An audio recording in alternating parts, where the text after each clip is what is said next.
Yes, ikaze bakunzi ba Rubavu Band Set, twizere ko mumeze neza. Uyu munsi nanone twagarukanye imari. Uyu munsi dufite ikibanza turi kugurisha.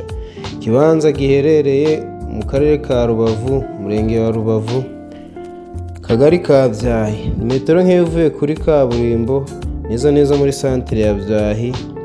Minota mike uvuye kuri kaminuza ya UTB. Ni ikibanza gifite ubuso metero kare 320, gifite zoning ara ya gatatu, kiri kugurishwa miliyoni 10. Urumva ko iyi ni imari ntigucike, uduhamagare cyangwa utwandikire. Ikindi kandi wifuza ibibanza, amazu bigurishwa cyangwa nawe bifite uri kubigurisha, watwandikira cyangwa ukaduhamagara tukakugeraho ntacyo bitwaye. Komeze mugubwe neza.